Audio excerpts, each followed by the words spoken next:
With it, you channel the elemental magic of your fear. I'm not alone. I won't stand by and watch people get hurt. And I won't run away. Hold the switch! And let's end this. Kendra, please don't! I didn't break the world. But I am gonna fix it. Welcome everyone back to the Crimson 15 Podcast. I am your host, Crimson Sin. Be sure to check us out over on Twitter at C15 Podcast. Join the discussion over on Discord, link in the description below. And if you're enjoying the videos, be sure to sub, like, share, and hit that bell for notifications. Podcast character designs done by Demon Artie. Like fan art, redesigns, original art, then Demon Artie's the artist you're going to want to follow. Be sure to check her out over on Twitter at ArtieDemon. If you like what you see, also consider supporting Demon Artie over on Patreon. For only $3 a month, you get access to Patreon-only community, concept art, voting on new art, bonus sketches, and the all-important fan service. So definitely check her out over on Patreon, because supporting independent art and artists is important. Well, this episode fucking sucks. Crimson Saint here. Thanks for watching the video. No, but really, man, whew, you can just skip this episode. There is no reason in the world to watch this episode. Do you like musical? No, every show kind of does like, oh, it's like the musical episode. But this just has horrific songs that go on and on and on. And like, okay, they're done. Holy crap, another character starts singing. And it's not entertaining. The music sucks. Oh my God, I usually do my reviews right after I watch the episode. Then I do the review right away. I had to lay down. I had to walk away from my laptop for a while. This is bad. We're talking Princess Prom bad. Is it worse? I don't know. Maybe we'll reveal that at the end of the review. But we actually open up to something interesting, a battle. Ooh, remember when those used to happen in She-Ra instead of this them talking about it? But this is the Siege of Bikini Bottom. Looks like Hordak is using his super blaster thing, and it's like crazy powerful. There's a bunch of spider bots, and they're attacking the city, and it's like, look, there's villagers, and they're running for their lives, and wow, this actually looks like something that could be awesome. But of course, no, Seahawk shows up and he's kind of trying to be a hero, but he's still a goofball idiot. So he's just like running away with all the people. Glimmer just shows up and she's blasting at people, saving people. But here's the thing. In the episode where she was fighting Catra, she was ridiculously powerful. I mean, just as powerful as this arm cannon thing that Hordak has. So why isn't she fighting? She kind of blew up one tank, but then she just started teleporting people. And this is a part that I thought was really just, I don't like Glimmer. I like that she's fighting. I just don't like her attitude. She teleports a bunch of villagers to a ship. We see Knit and Toss, but they don't speak again. You know, their voices were ripped out of their bodies once again. Then she's like, where's Seahawk? And then she gets irritated. Well, he was there helping you save people too. I know he's kind of an idiot, but he's out in the battlefield and he's trying his best. So she has to go back and save him. It's like, oh, what a waste of my damn time. Wait, where's Seahawk? Ugh. Ugh. Glimmer, you're just, I don't know. I don't like Glimmer anymore. But then we kind of get a little moment of, look at this, look at Bikini Bottom is lost. Everyone's sad. All the villagers are looking at their home and it's destroyed and they're crying. And yeah, that's called war, honey. And maybe you should have brought more than just a couple of princesses. Maybe you should have brought some ships. Maybe you should have brought some actual real defenses. Or maybe you start teleporting around and shooting death rays at everything because you're hella strong. Then we get, what's with this show and the stupid stare downs? This is actually a really cool shot of Hordak. I mean, that's a wallpaper. That's badass. He sees Glimmer. Glimmer sees him. And they don't fight? Like, I'll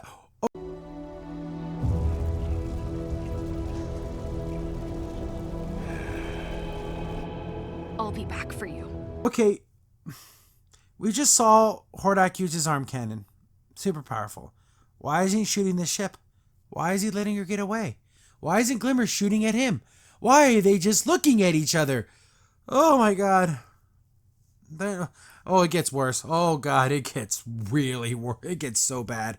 Get back to the war room, and I guess it's like a debriefing, and then Bo's trying to be super happy Bo boy. He's like, oh yeah, we lost, but we saved some of those, we saved the villagers, so it's not so bad. And then, you know, everyone's pissed off because they're losing. Swiftwind isn't funny. He's never been funny. Oh, Swiftwind, you've been looking at scouting some land. Oh, how's it like? It's on fire. Well, is anything good? Oh, it's a big fire. It's not funny. They start talking to everyone else, and everything sucks. Everyone's losing. There's no good news. Every report's bad. Everything's just terrible. Then, Glimmer and Adora start going in at each other again. And they're like, we lost the seawall. And, where's Mermista now? And I guess Mermista's super upset because she's lost. Here's the thing. I didn't think that was her kingdom. I thought that was just like the seawall. But I guess that was her whole kingdom. Her kingdom's above water? I honestly thought it would have been underwater. Or at least parts of it would be underwater. The fact that she could turn into a flippin' mermaid. But she's talking to herself. See, this whole scene didn't need dialogue because they cover up her mouth so you don't even get to see her mouth move. It could have just been, oh, she's depressed and she's eating ice cream. Okay, just straight out of My Little Pony. Remember, there was an episode where Rarity got super upset and she locked herself in a room and she was eating like tons of ice cream. She pulls the ice cream. She's taking a bath. And of course, we don't even get a millimeter of any type of just her face, not even shoulders. She goes under the water with the ice cream. Effing gross. It's all soapy water. That's nasty. But she's taking some me time. And, then the arguments continue and everyone's just mad and pissed off at each other. And people just start walking away. Net and Toss are there. They don't talk because they're not allowed to talk because that costs money to pay voice actors. Even though one of them's Noel Stevenson. They like run out and they do like a comical like footsteps slam the door, like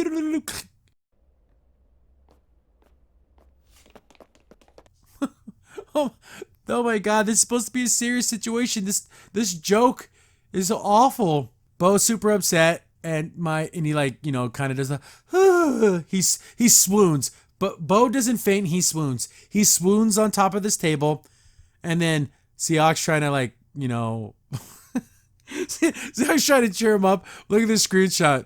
My god, did these people, do I need to make the joke here? I mean, look at his face. A man has his hands on his shoulders, that face, he's bent over a table. Bo has been in this position before. My god. And this is where the episode gets its namesake. Seahawk suggests a boys' night out. And because they're not men, it's not a man's night out, it's boys, because these are definitely boys. Of course, Swiftwind wants to go because he's a boy. And look, there's a lot of scenes with them with their faces super close to each other. I swear to God, I honestly thought they were going to kiss in this episode. But they all decide to go on this thing. It's like, oh, and then like, see how he like spins him around like he's dancing with him? Forward to a friendship adventure! It's crazy.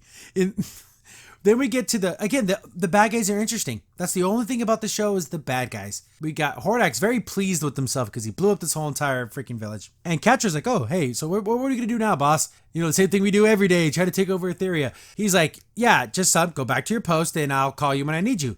And she's getting kind of really pissed off about this. But I thought to myself, this is what you wanted? Hordak to go around and start killing people and blowing things up and doing stuff? Why do you care? It's the same thing. Glimmer had that problem where I want to be out there fighting. Catcher, you're not really you could be a good general and like on a one-on-one combat situation, but this is war. We don't need to have some random cat girl jumping around like slashing people. It's just stupid. Then she tries to, she's like, okay, whatever. I'm going to start checking in on people. Octavia, have you got that, she's doing some, she's on a boat, so she's like securing routes and stuff like that. Then she's talking to, trying to get a hold of Scorpia. Yeah, Scorpia, come in. Nothing, just static. And then, but other things are happening. So like, oh, maybe Scorpia didn't hear me. I don't know. I always say I'm an awful artist, but if I tried, I could draw a better horse than this. I don't know if that's even possible for a horse to be in a position like this. Then, again, when I talk to, I don't care if you're homosexual or whatever, but you cannot deny the homoerotic imagery in this episode. He shows up with the two pinkest drinks imaginable, and he's talking to Bo about trying new experiences. New experiences! Huzzah! I don't know. I honestly thought Seahawk was going to try something with Bo in this episode. But yeah, let's drink our purple, and it's effing soda. Like, they went to a bar, and it's, what is this, the 1950s? They went to a freaking soda jerk shop? Like, I can't believe this. They're drinking their purple soda. My God. Bo's still down because he's like, man, my friends are fighting. I can't help them. What can I do? Oh, I don't even know if I want to talk about this. I don't even know. Seahawk starts singing. This is actually a really cool picture of a boat. Hydrofoil, is that what those are when they're like above the water? He's singing a song about being best friends. And this goes on and on. And look, like I said, look at this. Kiss already. Damn it. Don't, if you're going to do it, just do it. Stop with the freaking, the baiting here. Just make it happen. And they're singing the lyrics. It's fun to be friends with friends. I think that's the name of the song. Whoever wrote that, just get fired from everything. You're never allowed to write anything ever again. And I know, okay, here we go. This song's supposed to be stupid and irritating. Just because you're doing it on purpose doesn't mean it's not stupid and irritating.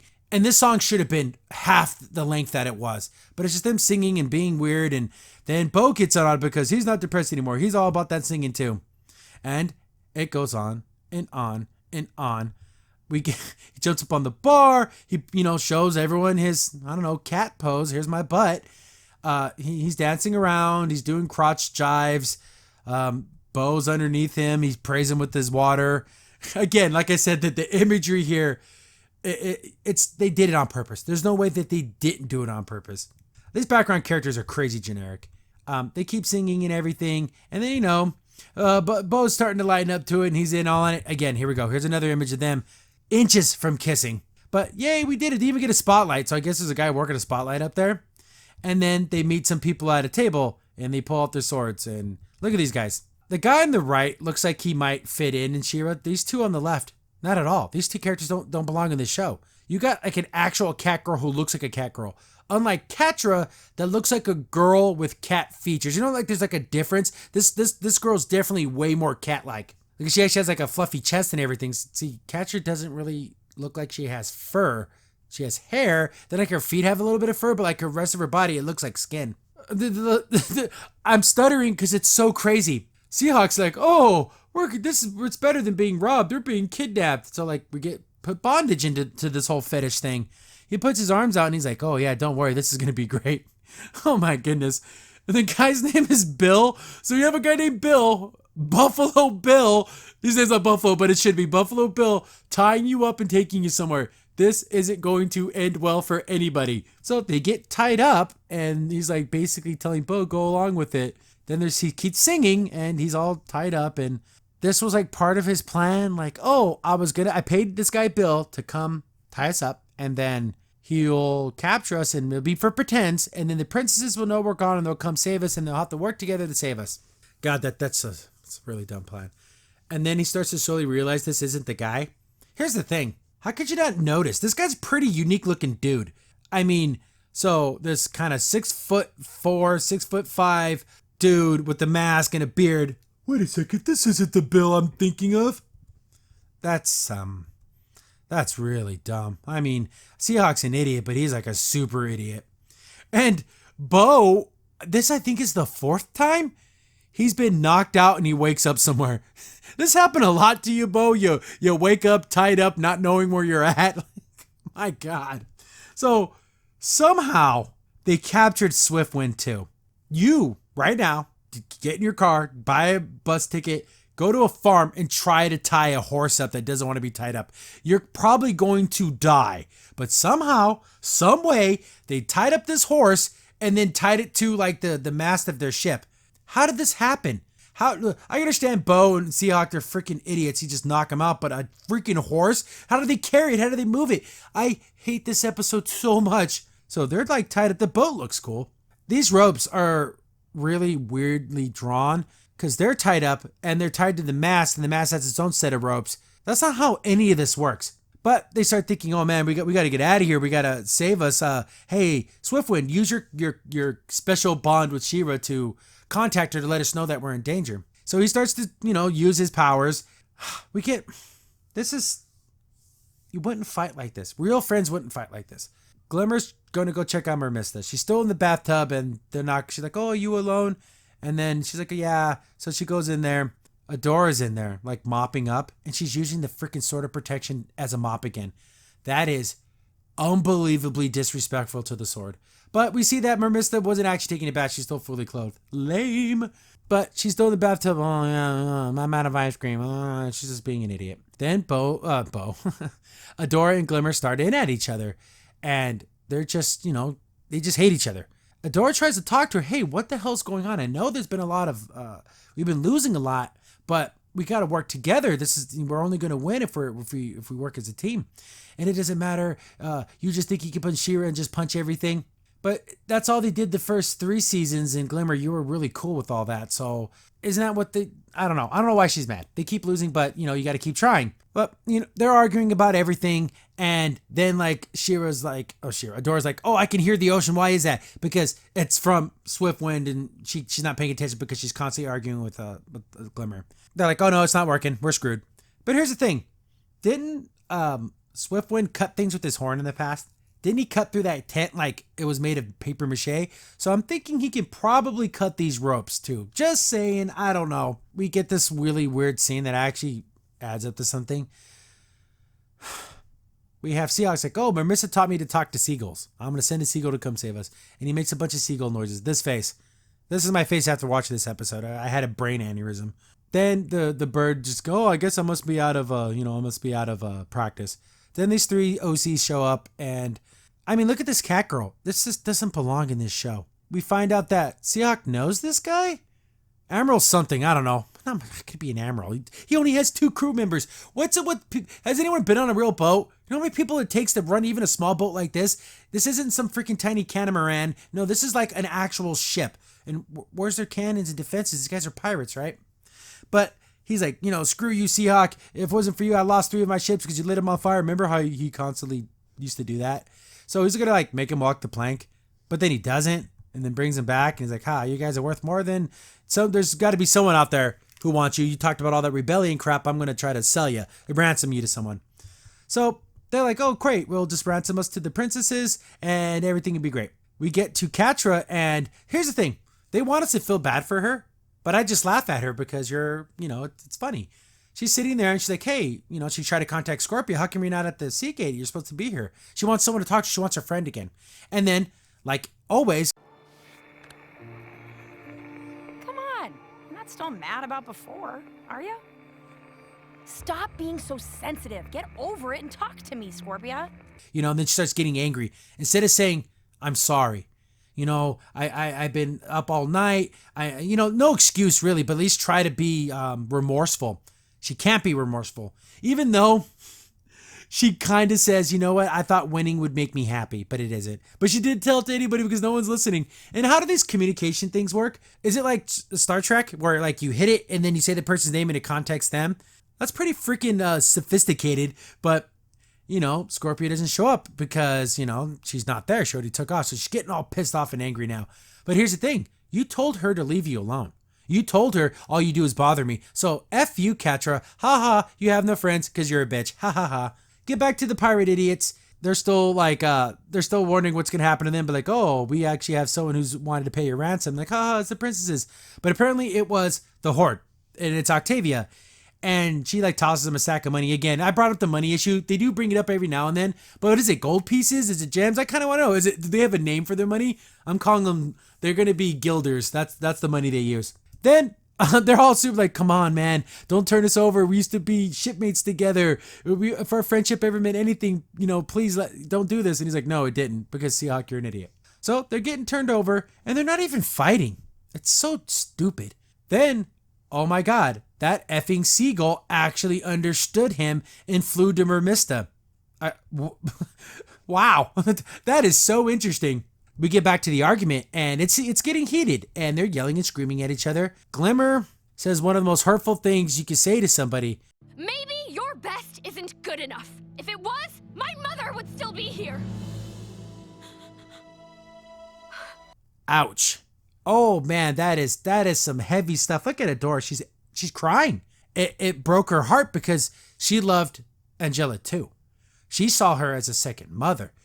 The mom she never had. Like how, Shadow Weaver was like her de facto mother in the Fright Zone and she was abusive and evil and horrible. And then having to watch her sacrifice herself and then basically pleaded with her, please take care of my daughter, for her to turn around and say something like this. Man, I don't know. Glimmer, you're going to get your ass whooped to talk to me like that. But Mermissa's like, oh, we got to go. We got to save the boys. Because they're boys and not men. And, oh, we have to save them. I'm back in action. So this seagull told them exactly where they were and where they were sailing and in what direction. about to get traded over. And then this actually came from the books, which is interesting. I reviewed the first She-Ra little chapter novel thingy, Rise of a Hero, I think it was called. And he's like, I was like, hey, how'd you lose your eye? She's like, oh yeah, Catcher scratched it out when we were 6, because in that book it talked about how they had a fight. So she like literally scratched her eyeball out, which is like insane. You do that to me, I'm gonna freaking kill you. But she's like, haha, she's gonna do the same thing to you. Bo has his like breaking moment. He's like, I don't care. And they're like, whoa, what do you mean? He's like, this all sucks. How come it's important to be friends and it's hard work and I'm the only one who's working at it? Yeah, being Gordon Goodbrother is taxing on the soul.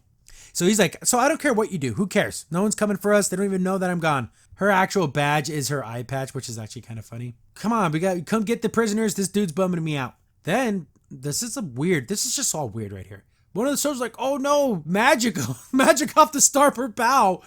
Hasn't Glimmer's teleports always been instantaneous? So now her teleport has to charge up? Okay, so he's gonna teleport to where the boat is. Portal of her teleportation is notable. It's weird. Then everyone comes through one at a time. So is she opening a portal? Or is she just I don't know. I think too damn much about this. Force Captain Octavia, we got magic incoming! What? For the honor of Grayskull! Adora becomes She-Ra. Wouldn't you want to be She-Ra first, then do that? Like, why even expose yourself? She jumps down and does like this ridiculous stomp, and like this little energy wave comes out, and it's really slow and it looks really weak, and it knocks down Octavia and like 2 guards. Is that even necessary? It just looks so dumb. They save the boys, and we get these kind of pauses here. Like she pulls up Bo and they're looking at each other. I will again go back and watch what I wanted to see in season 3 video or season 2 video. I honestly thought this could be a relationship here, that Bo could be someone that she always saw him as a friend, but maybe it can grow to something more. But hetero relationships is only just Seahawk and Mermista, and Seahawk is he might as well be another woman. But they start fighting, and Seahawk does this ridiculous kick. Mermista's out there is knocking, she has her trident. She should have stabbed a dude with it, but she's like knocking water around, and Seahawk's like, oh, that's my girl, you're back in the fight. He starts to sing, and she's like, no more songs. I'm like, oh, thank God. Mermista, you're my queen. You stopped the music. But then she starts to sing. Oh, God. She sings a dumb song, and it's awful. It's so bad. And it's like some type of rock thing, and she's literally singing the song as she's fighting. How pathetic are these soldiers? Octavia is fighting She-Ra, but like she's able to kind of hold her back. There's no reason why anyone could physically fight She-Ra. They would have to use like magic and other tactics, but like a brute force battle. So you're telling me She-Ra, who can throw tanks without breaking the sweat, can't break this girl's guard? She would have smashed right through that stick and chopped her in half. Whatever. Bo has his bow again somehow. I don't know where they found that. They're fighting on the ship deck. They keep singing. My God, they keep singing. They do a bunch of anime stuff. And this fight, actually, the fight itself is probably the best action sequence in the whole show so far. It's just animated like garbage.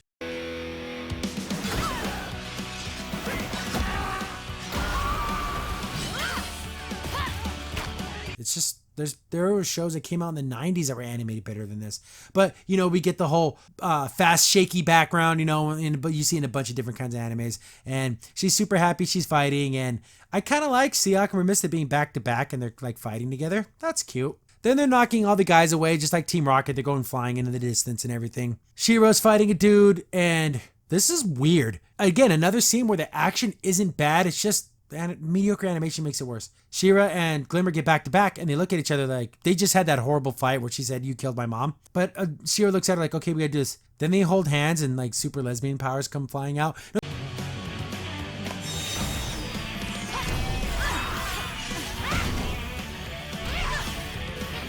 But they honestly, seriously hold hands and it starts to glow. But then they start fighting. Why did he do that? Did she give She-Ra some power, some energy? Or was this like, oh, why did they hold hands?